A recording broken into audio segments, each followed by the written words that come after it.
Hello दोस्तों, स्वागत है आपका अपना चैनल उपेंद्र मैथ में। आज हम लेकर आए हैं संविधान से संबंधित महत्वपूर्ण प्रश्न जो कि सभी परीक्षाओं के लिए महत्वपूर्ण है। यह आपका मूल अधिकार एवं मूल कर्तव्य से संबंधित प्रश्न है जो कि बार बार प्रश्न पूछे जाते हैं, चाहे आपका एसएससी हो, रेलवे हो, बैंक हो, इसके अलावा किसी भी स्टेट लेवल एग्जाम की तैयारी कर रहे हैं, सभी के लिए महत्वपूर्ण होने वाला है। यहाँ से आपका मान लीजिए 2 नंबर पक्का है। यह प्रीवियस ईयर क्वेश्चन है, इसलिए आप इसको याद रखिएगा। आइए चलते हैं अपने क्वेश्चन की। और इससे पहले यदि आप चैनल को सब्सक्राइब कर ले, बेल आइकन को दबा लीजिए ताकि हमारे द्वारा डाले गए वीडियो की पल पल की अपडेट आपको मिलते रहें। आज का हमारा पहला प्रश्न है, भारतीय संविधान में मूलभूत अधिकार किस संविधान से लिए गए थे? तो इसका उत्तर हो जाएगा ऑप्शन नंबर ए, याद रखिएगा, अमेरिकी संविधान से लिए गए थे। हमारा अगला प्रश्न होगा, निम्नलिखित में से क्या उच्च न्यायालय और उच्चतम न्यायालय दोनों की अधिकारिता के अधीन आता है? तो इसका उत्तर हो जाएगा ऑप्शन नंबर डी, याद रखिएगा, मूल अधिकारों का संरक्षण। यह उच्च न्यायालय और उच्चतम न्यायालय दोनों के अधिकारिता के अंतर्गत ही आता है। हमारा अगला प्रश्न होगा, प्रारंभ में कितने मौलिक अधिकार दिए गए थे? इसका उत्तर है ऑप्शन नंबर बी, 7।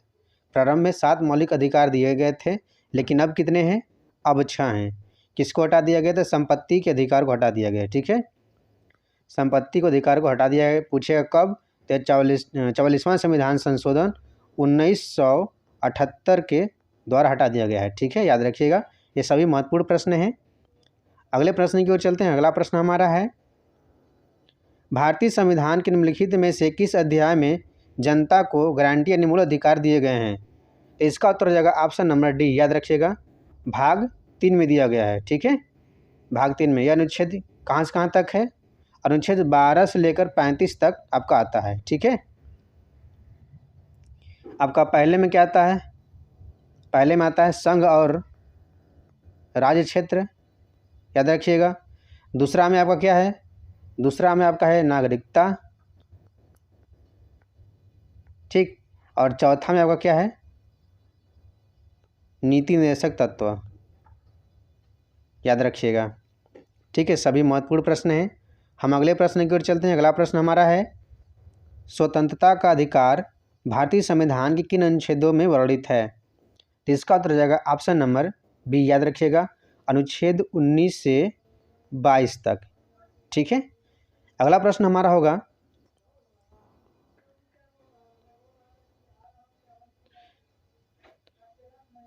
अगला प्रश्न हमारा है, संविधान की किस धारा के अंतर्गत कोई भी व्यक्ति मूलभूत अधिकारों के हनन का मामला सीधे उच्चतम न्यायालय में उठा सकता है? तो इसका उत्तर है ऑप्शन नंबर डी, याद रखिएगा, धारा 31 के अंतर्गत। ठीक है, अगला प्रश्न हमारा है, एक रिट किसके द्वारा जारी की जाती है? तो इसका उत्तर हो जाएगा ऑप्शन नंबर ए, याद रखिएगा, कोई उच्च न्यायालय। ठीक है, कोई भी उच्च न्यायालय हो, चाहे आपका सर्वोच्च न्यायालय हो चाहे उच्च न्यायालय हो। यह आपका अनुच्छेद 32 के तहत सर्वोच्च न्यायालय रिट जारी करता है। ठीक है, सर्वोच्च न्यायालय, और अनुच्छेद 226 के तहत उच्च न्यायालय रिट जारी करता है। ठीक है, याद रखिएगा। अगले प्रश्न की ओर चलते हैं। अगला प्रश्न हमारा है, निम्नलिखित में से कौन सा न्यायिक आदेश उच्चतर न्यायालय एक निम्नतम न्यायालय को जारी करता है? तो इसका उत्तर हो जाएगा ऑप्शन नंबर सी, याद रखिएगा, प्रतिषेध। ठीक है, अगला प्रश्न हमारा है, निम्नलिखित में से कौन सा निजी स्वतंत्रता का एक आधार है? तो इसका उत्तर हो जाएगा ऑप्शन नंबर बी, बंदी प्रत्यक्षीकरण। ठीक है, अगले प्रश्न की ओर चलते हैं। अगला प्रश्न हमारा है, निम्नलिखित में से किस स्थिति में बंदी प्रत्यक्षीकरण रिट जारी की जाती है? तो इसका उत्तर है ऑप्शन नंबर सी, अतिरिक्त कर की वापसी। ठीक है, अगला प्रश्न हमारा होगा, किसी व्यक्ति के अवैध निरोध के मामले में न्यायालय द्वारा निम्नलिखित में से क्या जारी किया जाता है? तो इसका उत्तर है ऑप्शन नंबर ए, बंदी प्रत्यक्षीकरण। अगला प्रश्न हमारा है, भारतीय संविधान में कितने प्रकार के न्यायिक आदेश हैं? तो इसका उत्तर है ऑप्शन नंबर ए, 5 प्रकार के हैं। ठीक है, अगला प्रश्न हमारा होगा, भारतीय संविधान में किस प्रकार के रिटों की विशिष्ट व्यवस्था नहीं की गई है? तो इसका उत्तर है ऑप्शन नंबर सी और डी, दोनों, व्यादेश और निषेध दोनों हैं। ठीक है, सभी महत्वपूर्ण प्रश्न हैं, सभी को याद रखिएगा। अगला प्रश्न हमारा है, उच्चतम न्यायालय द्वारा कितने प्रकार की रीटें जारी की जा सकती हैं? तो इसका उत्तर है ऑप्शन नंबर सी, 5 प्रकार की रीटें जारी की जा सकती हैं। अगला प्रश्न हमारा है, भारतीय संविधान में कितने प्रकार के आदेश यानी प्रादेश जारी किए जा सकते हैं? तो इसका उत्तर है ऑप्शन नंबर बी, 5 प्रकार के। अगला प्रश्न हमारा है, डैश तब जारी किया जाता है जब न्यायालय को लगता है कि कोई सार्वजनिक पदाधिकारी अपने कानूनी दायित्वों का पालन नहीं कर रहा है और इससे किसी व्यक्ति का मौलिक अधिकार प्रभावित हो रहा है। तो इसका उत्तर हो जाएगा ऑप्शन नंबर बी, परमादेश। परमादेश यानी कि आदेश देना। तो परमादेश कब जारी किया जाता है? जब किसी व्यक्ति का मौलिक अधिकार हनन हो रहा है। ठीक है, याद रखिएगा। अगला प्रश्न हमारा है, निम्नलिखित में से कौन सी याचिका या परमादेश कोर्ट द्वारा किसी सरकारी अधिकारी को उसके आधिकारिक कार्य करने के लिए दी जाती है? तो इसका उत्तर है ऑप्शन नंबर बी, परमादेश। याद रखिएगा। अगला प्रश्न हमारा होगा, निम्नलिखित में से कौन सा न्यायिक आदेश उच्च न्यायालय या उच्चतम न्यायालय द्वारा किसी व्यक्ति को किसी सार्वजनिक कार्यालय पर अधिकार करने से रोकने के लिए जारी किया जाता है? तो इसका उत्तर हो जाएगा ऑप्शन नंबर डी, याद रखिएगा, अधिकार परीक्षा। ठीक है। अगला प्रश्न हमारा है, निम्न में से कौन सा जोड़ा अनुकूल नहीं है? तो इसका उत्तर है ऑप्शन नंबर सी, यानी कि अनुच्छेद 17 यह उपाधियों का समापन इससे मिलता नहीं है। ठीक है, उपाधियों का समापन अनुच्छेद 18 में है। ठीक है, कितने में है? 18 में। और अनुच्छेद 17 में क्या है? छुआछूत। याद रखिएगा, छुआछूत। अनुच्छेद 14 में विधि के अनुसार समानता, 16 में समान अवसर और 18 में सैनिकों की उपाधि की अनुपत्ति है। ठीक है, याद रखिएगा। अगला प्रश्न हमारा है,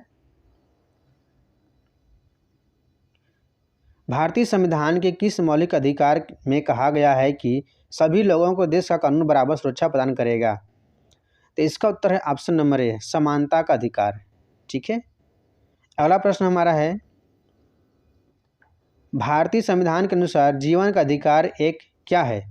तो इसका उत्तर है ऑप्शन नंबर सी, एक मौलिक अधिकार है। अगला प्रश्न हमारा है, अभिव्यक्ति की स्वतंत्रता किस मौलिक अधिकार के अंतर्गत आती है? इसका उत्तर हो जाएगा ऑप्शन नंबर बी, यानी कि समानता का अधिकार। ठीक है, यह अनुच्छेद 19 में दिया गया है। याद रखिएगा। अगला प्रश्न है, किस मौलिक अधिकार के तहत मानव व्यापार निषेध हैं? तो इसका उत्तर हो जाएगा ऑप्शन नंबर बी, शोषण के विरुद्ध अधिकार, जो कि अनुच्छेद 23 में दिया गया है। ठीक है। अगला प्रश्न हमारा है, निम्नलिखित में से कौन सा अधिकार अभी भारतीय संविधान द्वारा एक मौलिक अधिकार के रूप में नहीं दिया गया है? तो इसका उत्तर है ऑप्शन नंबर सी, संपत्ति का अधिकार। ठीक है। अगला प्रश्न है, किस संविधान संशोधन अधिनियम द्वारा संपत्ति का अधिकार मूल अधिकार नहीं रहा? यह 44वां संविधान संशोधन द्वारा है। ठीक है, याद रखिएगा। कब किया गया था? 1978 में। याद रखिएगा। सभी महत्वपूर्ण प्रश्न हैं। अगले प्रश्न की ओर चलते हैं। अगला प्रश्न हमारा है, 44वें संशोधन के अंतर्गत कौन सा विधिक अधिकार बन गया है? तो इसका उत्तर है ऑप्शन नंबर बी, संपत्ति का अधिकार एक विधिक अधिकार है। अगला प्रश्न हमारा है, भारतीय संविधान के अनुसार संपत्ति का अधिकार है? तो इसका उत्तर जाएगा ऑप्शन नंबर सी, विधिक अधिकार में। ठीक है।